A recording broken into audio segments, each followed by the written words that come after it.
ng bayan, maasahan anumang panahon. Magandang oras po sa ating lahat. Narito na ang pinakahuling update sa binabantayan nating bagyong si Emong at sa habagat na hinihila ng bagyong ito.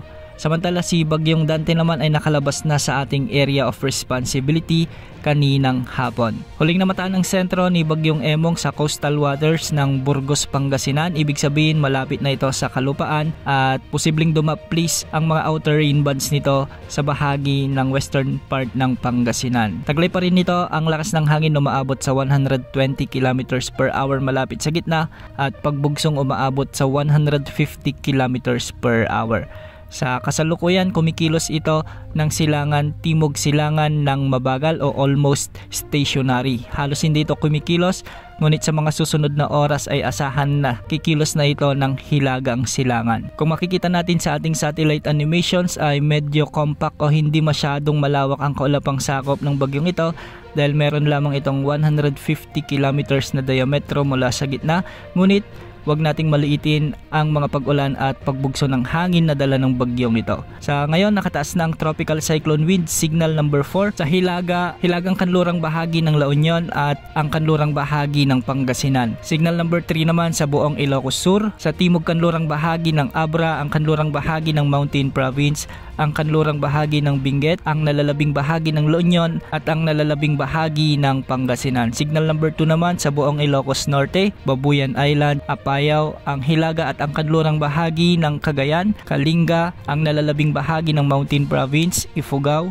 ang nalalabing bahagi ng Benguet, ang kanlurang bahagi ng Nueva Vizcaya, ang silangang bahagi ng Pangasinan at ang hilagang bahagi ng Zambales. Samantala, signal number 1 naman sa Cagayan, Isabela, Quirino, ang nalalabing bahagi ng Nueva Vizcaya, ang central at western portion ng Nueva Ecija, ang buong Tarlac at ang kanlurang bahagi ng Pampanga. Pinag-iingat natin ang ating mga kababayang nasa ilalim ng tropical cyclone wind signals sa banta ng mga pagbaha at pagguho ng lupa at yung banta ng malalakas na pagbugso ng hangin. Ayon sa forecast track na inilabas ng Pag-asa, posibleng dumaplis ang mata ng bagyo sa bahagi ng Pangasinan o di kaya naman ay dadaplis ito o maglalandfall sa bahagi ng La Union o Ilocos Sur ngayong gabi. Tatawirin ni Bagyong Emong ang mga kabundukan sa Northern Luzon at lalabas naman ito sa mga katubigang sakop ng Babuyan Channel bukas ng umaga o ng hapon. Hindi rin inaalis ang posibilidad na mas lumakas pa si Bagyong Emong bago ito maglandfall dahil maganda o favorable ang karagatan kung nasaan ang sentro ng bagyo. Posible namang itong humina sa mga susunod na oras kung sakaling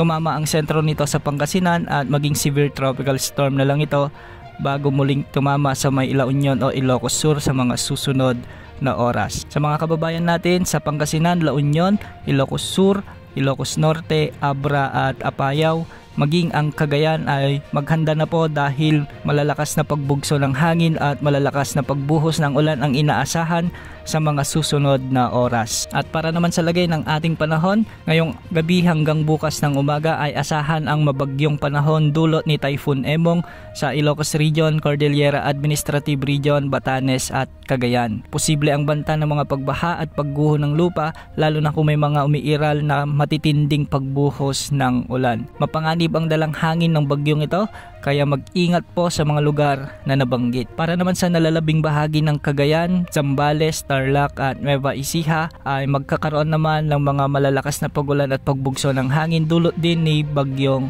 Emong.